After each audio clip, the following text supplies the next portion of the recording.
Boldwood presents The Surgeon's Surprise Baby, written by Alison Roberts and read by Lockie Chapman. Chapter 1. Yes, I think we found her. Dylan Mackenzie straightened in his chair, his heart beating a little faster as he recognised the figure. The bundle in his arms squirmed at the soft sound of his voice, but Sophie didn't wake, bless her. She had been as patient as he'd had to be, waiting for this Jane Walters to answer her pager. Not that it had been a problem.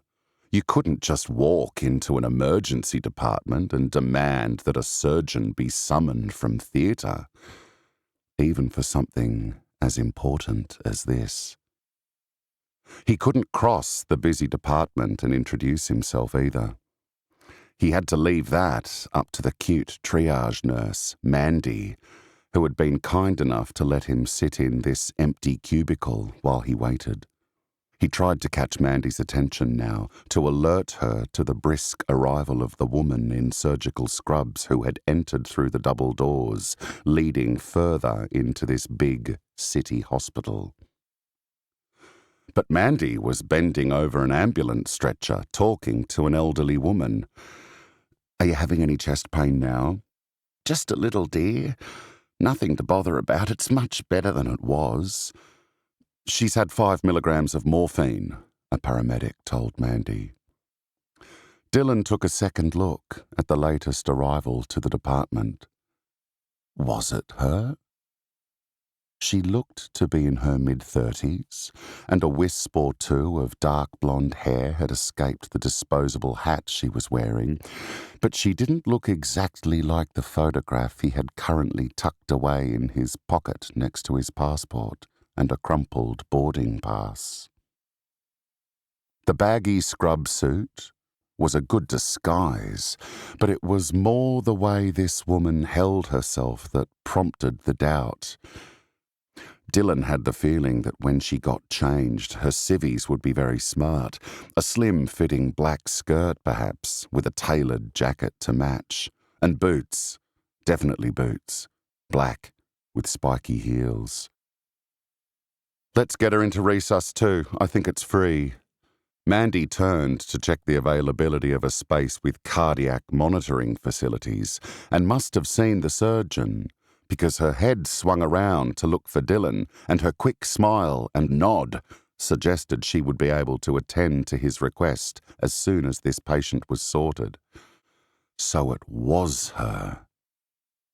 Even though the woman in his photograph was wearing jeans rolled up to her knees with her toes covered by soft white sand, and had hair that kind of flowed to rest on her shoulders, and maybe the biggest difference, she was smiling. This woman, now being intercepted by Mandy, was not smiling. "Dr. Walters?" Mandy's call sounded faintly through the hum of the activity around them. It was inconvenient, the way many female surgeons preferred to be called doctor. Now that Dylan had confirmation of her identity, it would have been useful to add her marital status to the information he was gathering. Was there a husband in the picture? Children? He hoped not. Why hadn't he thought to ask Josh about details like that? Because it hadn't seemed important at the time, that's why. Dylan's breath escaped in a sigh as he shut away memories fresh enough to have the potential to derail him. It was impossible to hear what Mandy was saying now, but it was obvious she was informing Dr. Walters that he had asked to see her. Maybe that he'd been waiting a long time. He felt the intensity of the glance that came his way and saw how her eyes widened just enough to advertise surprise. Okay, it had been a slight exaggeration to say he knew her, that he was a friend. But they would have hardly paged her otherwise, would they? She was frowning now. quite possibly displeased at having her busy schedule interrupted by something this random. She would be trying to make sense of it, wondering whether she had, in fact, ever met him before. Dylan could sense imminent dismissal. He couldn't let that happen, so he did something that almost always achieved the desired result. He smiled at her. Who the hell was he? Attractive young men did not generally sit in the ED and smile at her as if just seeing her was enough to make him happy. His curly hair was far too long and he was wearing a black t-shirt beneath a leather jacket that looked old and very soft. His blue jeans were so faded the knees were white. And did those scuffed-looking toes belong to cowboy boots? He probably had a gold ring in one of his ears. While he didn't look at all put out to be holding a baby, Jane had the distinct impression he would look even more at home holding a guitar. Sitting by a campfire, maybe, with a traveller caravan in the background. Certainly not the type of person she ever encountered in her limited social circle. He said he knew me? Mandy nodded. He's got a baby with him. Her name's Sophie, and she's about 4 weeks old. Such a cutie. Is the baby sick? Was he a parent of a recent patient? No. The last neonate she'd been called to see had been a couple of weeks ago. A newborn boy with a cleft palate, serious enough to make feeding an issue. No. Mandy shook her head this time. At least, I don't think so. All he said was that he really needed to see you. And he's been waiting how long? A couple of hours, maybe more. I rang theatre as soon as he arrived, but you were just starting a case. A long, complicated case. The end of a back-to-back load that had left Jane with aching muscles and a strong desire for a hot shower and a break she couldn't afford to take. A ward round that would probably keep her in this building until 8 p.m. was waiting. She should have sent her registrar to deal with this. Irritation at a precious time being wasted surfaced. And you've let him take up a cubicle space in emergency for that whole time? Mandy flushed. He was so... Jane could feel her lips pressing themselves into a thin line. He'd smiled at her, hadn't he? Of course, Mandy would have melted under a smile like that, especially when it belonged to a tall, more than slightly disreputable-looking young man with a mop of unruly black curls and a cute baby in his arms. Why was he here with a baby? Jane made the mistake of taking a second glance. She didn't know him, and she certainly wasn't a friend. For whatever reason, this man had lied in order to see her, and now he was sitting there taking up valuable space in a busy department with the most unrepentant smile she had ever seen. Charming, maybe. Irresponsible, definitely. Oh, for heaven's sake, she muttered. Fine, I'll talk to him. She'd talk to him all right. He was going to get an earful of just how busy clinicians in this hospital were, how short-staffed nurses were, how unhelpful it was to take up space that could easily be used by someone who genuinely needed it. Just who did he think he was? What did he think he could possibly have to say to her that would justify the kind of arrogance he was displaying, demanding to see her? He was still smiling as Jane marched into the cubicle. She didn't bother pulling the curtain. Hi, he stood up, adjusting the burden he held carefully. Jane said nothing. He had 3 seconds max to say something that might get him off the hook, and if he didn't manage that, he was going to feel the brunt of every frustration and extra bit of pressure she'd been under for the entire week. Jane was drawing in a long, slow breath, ready to let loose. Meet Sophie, the stranger said, holding out the bundle in his arms. Your daughter. Chapter 2. Excuse me? Jane whisked the curtain shut behind her. Mandy was watching, but hopefully she had been too far away to hear that extraordinary introduction.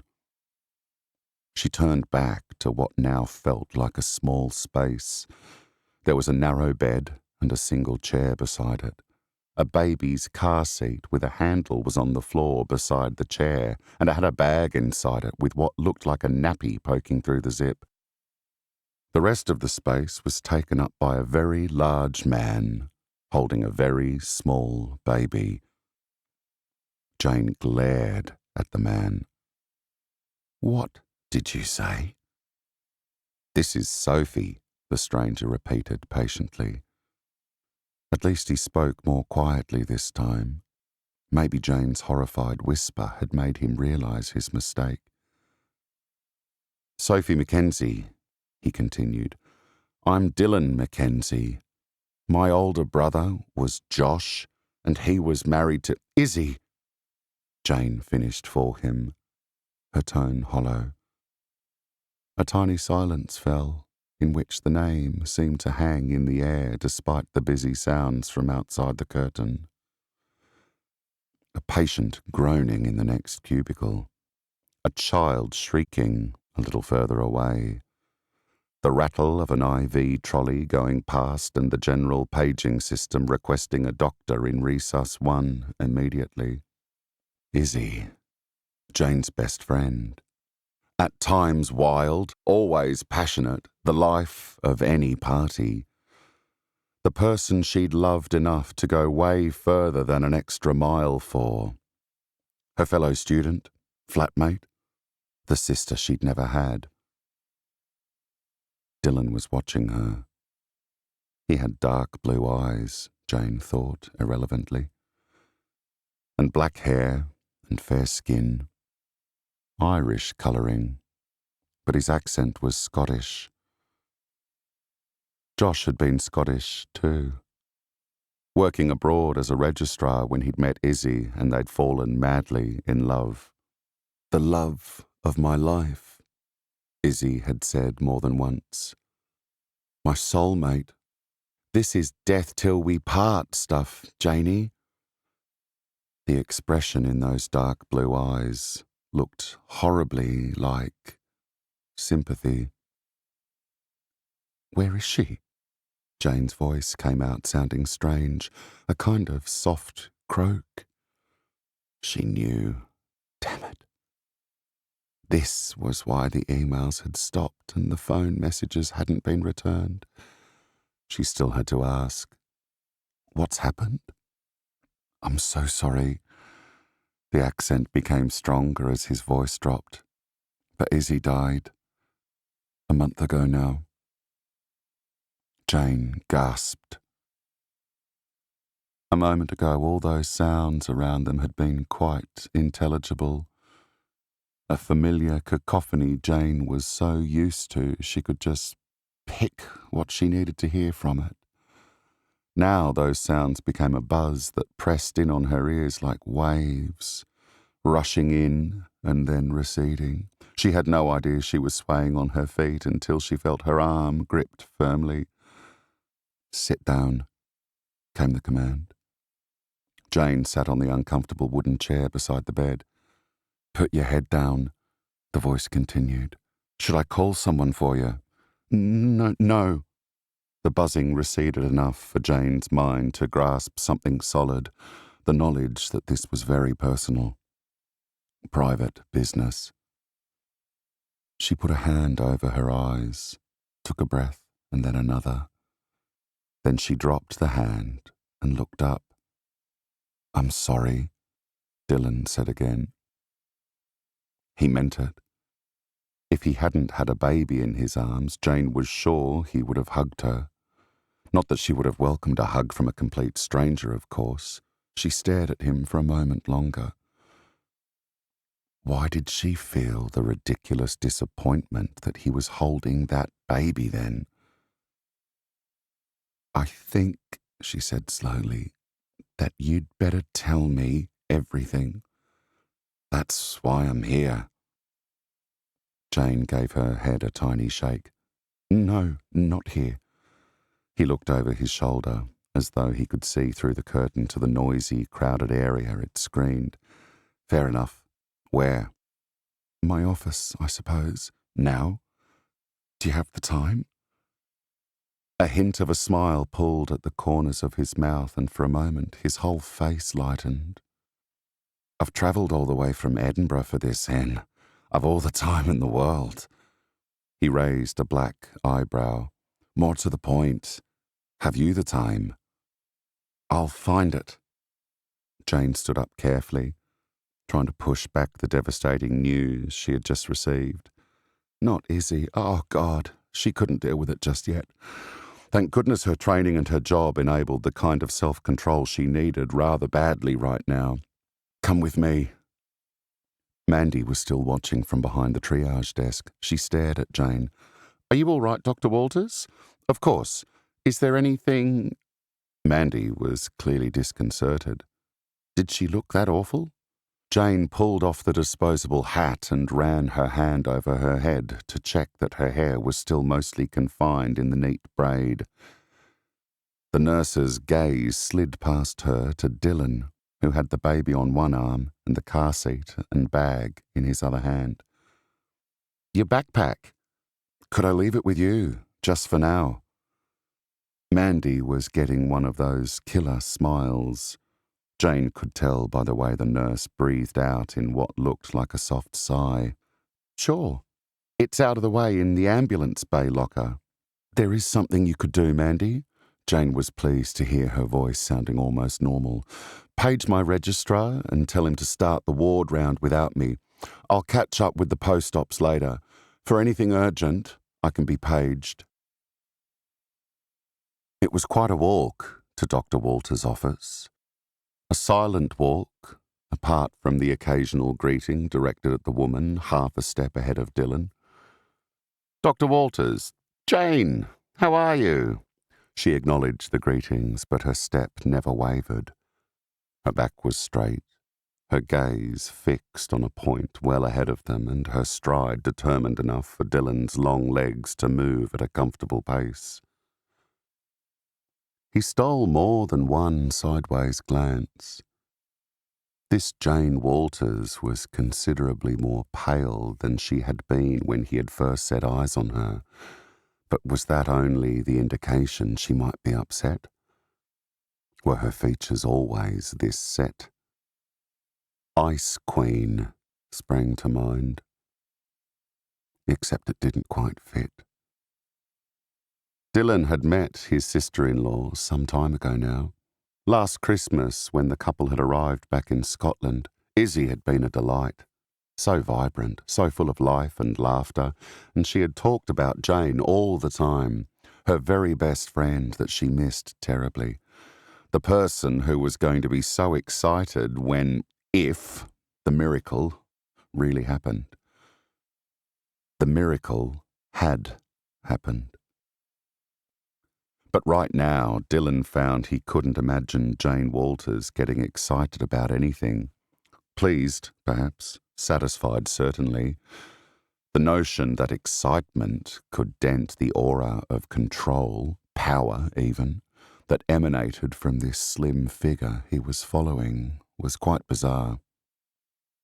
She was important here, that was obvious. She might be oblivious to the quick glances and smiles that advertise respect, but Dylan wasn't. He knew the kind of hierarchy that existed in hospitals only too well, and he knew he was walking with royalty. And if he hadn't picked it up on the journey, he couldn't have missed the information from the office he was ushered into. By the standards of most hospitals, it was palatial, with a view to the beautiful city park that bordered the hospital grounds, a glimpse of the river even. There was a wall completely covered with framed diplomas and postgraduate degrees, and floor-to-ceiling shelving with meticulously filed stacks of medical journals and a wealth of reference books. The blotter on the surface of the large desk was unsullied by any doodling, and the chair was tidily pushed in. Jane didn't go to that side of her desk, however. She stopped beside one of the two comfortable armchairs that flanked a coffee table. "Have a seat," she directed. Does the baby need anything?" Her name's Sophie. Dylan's smile felt forced. God, he was tired. "And no, she's fine for the moment. I fed and changed her while we were waiting in emergency." "Right." Jane sat on the edge of the other chair, which made her look uncomfortable. Her hands were curled into loose fists, and the skin around her nose and mouth was pale enough to be of concern. She looked terrible, Dylan decided.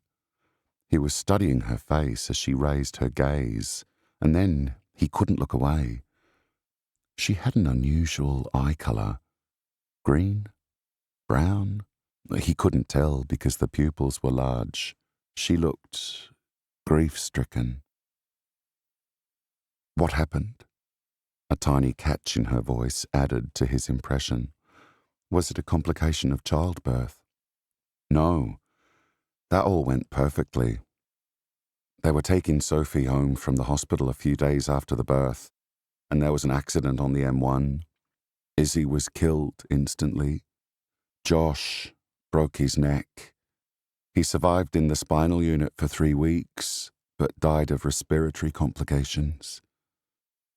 Dylan had to pause for a moment. "Actually," he added softly, "I think he died of a broken heart." And Sophie? She was in the car? She was in her new state-of-the-art car seat." Dylan tilted his head to where he'd left the items he had carried with him on the floor beside his chair. "She's fine." He looked down at the tiny face he could see in the folds of soft blanket. His arms tightened a little and something huge squeezed his heart. "Better than fine," he added. "She's perfect." Jane wasn't looking at Sophie. She was staring at her hands, now tightly clasped in her lap. I knew something was wrong. Izzy had been hinting at a surprise, and at first I thought they were planning a visit back to Christchurch. I've been half expecting to open my door and find them there, laughing at me. It's never been this long without an email or a phone call. I've rung so many times. I got the message you left last week. Why didn't you contact me then? Why didn't someone call me as soon as it had happened?" There was anger in her voice now. "Josh knew how close Izzy and I were. He must have known I'd want to be there for her funeral. I was the only real family Izzy had." "Izzy was a Mackenzie," Dylan said steadily. "My sister-in-law, my brother's wife, my father's daughter-in-law, the only daughter he ever had. We were her family, and we all loved her."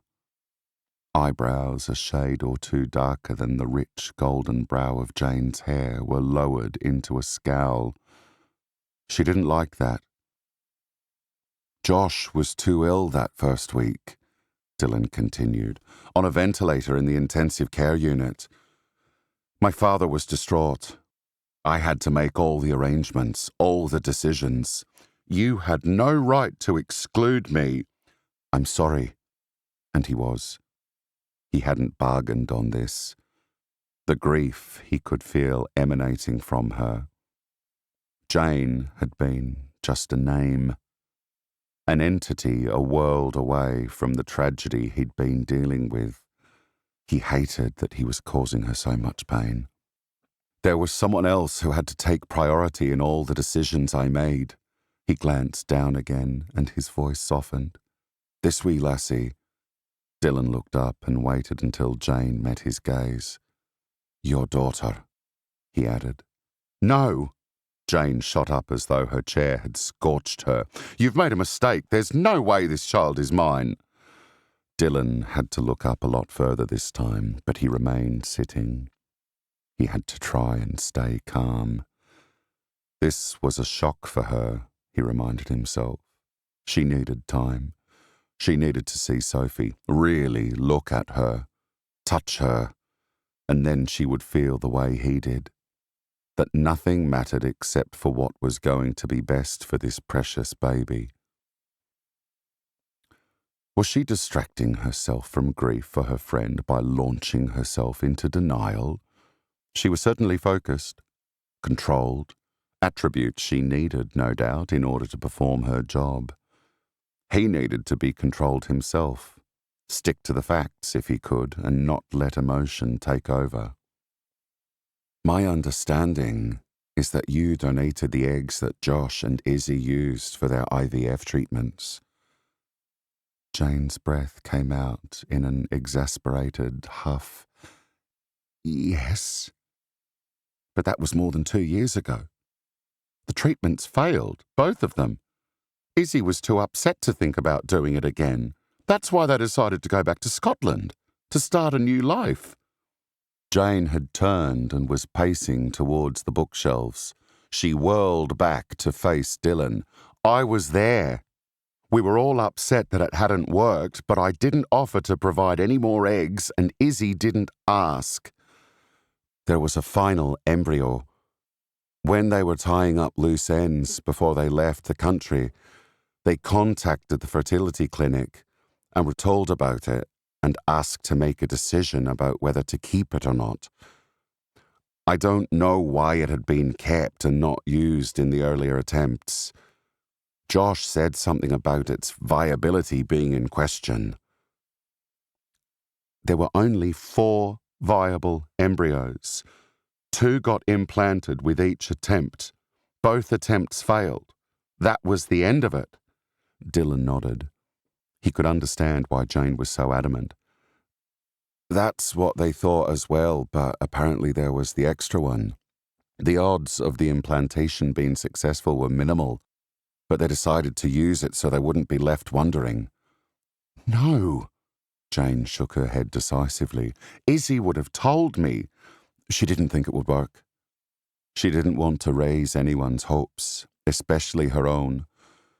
She thought if she and Josh were the only people to know, it would be easier to deal with another failure. She had the implantation procedure, and that was it as far as they were concerned. They'd tried their best, and it was time to put it all behind them and start a new life. A flash of pain appeared to mix with the anger and sheer disbelief on Jane's face. Was she feeling shut out? Distressed that her best friend could have kept such a secret from her? She would have told me when she knew she was pregnant. She couldn't believe it to start with. Didn't she lose a baby the first time, at about 8 or 9 weeks? Jane gave a single nod. They waited until they thought it was safe, and then they waited because they wanted to surprise you. How do you know so much about this? Yes. There was jealousy there, and pain, a lot of pain. Not really an ice queen then, despite her attempts to appear perfectly in control. Josh was my brother, Dylan said gently. He was a few years older than me, but we were very close. We lost Mum when we were quite young, and there was just the 3 of us. Josh was like another parent, as well as my best mate. He drew in a ragged breath. No more tears, he told himself. Not here, not in front of her. Please. He came out of intensive care, and I had 2 weeks sitting beside his bed in the spinal unit, sleeping beside it. Dad and I took turns, but it was too hard on my father, so I stayed virtually the whole time. He had to sniff to clear his throat. There was nothing to do apart from hold his hand and talk, to let him see his daughter, to let him grieve for Izzy, the love of his life, and to grieve for the future he was never going to have. The pain in his voice was palpable. Jane had never had a sibling, but she'd had her chosen sister, Izzy. How would it have been to have been sitting with her for weeks if her beloved Josh was gone? with them both knowing that even if she survived, she would be unable to look after the baby she had longed for so desperately. It was unimaginable. Jane's heart went out to this man sitting here with the baby. Swallowing the painful lump in her throat, Jane moved slowly back to the empty chair and sat down. "I'm sorry." She closed her eyes as she sighed. Words could be so inadequate at times. "It must have been terrible for you. Josh was... he was a lovely guy." "You knew him?" The tone of surprise was squashed. "Of course you did, with you and Izzy being so close. We lived together. Josh moved in with us within a few days of meeting Izzy." Jane found a smile. It really was a case of love at first sight. "I would have come for the wedding if I'd been invited." He sounded jealous. Jane had shared a special moment of his brother's life that he'd been excluded from. She couldn't feel sorry for him, surely, after what she'd been excluded from. Maybe she could. It was a spur-of-the-moment thing. A celebrant, a beach, and a couple of surfers for witnesses. Izzy and Josh said it was the commitment to each other that mattered, not putting on a show for anyone else. Another smile tugged at her mouth, even as something sad and raw twisted inside her. "We all wore jeans, and we went paddling afterwards." "In jeans? On a beach?" Dylan shifted the baby in his arms and fished in the pocket of his well-worn leather jacket. A slightly crumpled photograph was produced. "Was that when this picture was taken?" "Yes." Jane had to press her lips together. She didn't want to cry in front of a stranger. She needed to wind this interview up and have a little time to herself, hopefully, before her pager summoned her. That was my official bridesmaid portrait." Dylan shook his head. "Why did it have to be so rushed? I would have come." "It was kind of a celebration, I guess." "Of what?" Jane sighed. "Maybe resolution would be a better word. It had been a rather intense few weeks. Josh had proposed, but Izzy refused to marry him, and it was tearing her to pieces, tearing us all to pieces." Dylan's eyebrows rose. "I thought it was love at first sight. Why did she refuse?" At least there was something Jane knew more about than Izzy's brother-in-law. She knew she couldn't have babies, and there was nothing Josh could say that would convince her it didn't matter. Izzy could get very passionate about things. She had got it into her head that the only way she could show Josh how much she loved him was to have his baby. And why couldn't she? Early menopause hit her at 29, way before she met Josh. There was no warning either, so she couldn't try and harvest her own eggs and store them. "So you stepped in and offered yours?" "Not exactly." He made it sound as if it had been a casual thing, an easy solution. "As I said, it was..."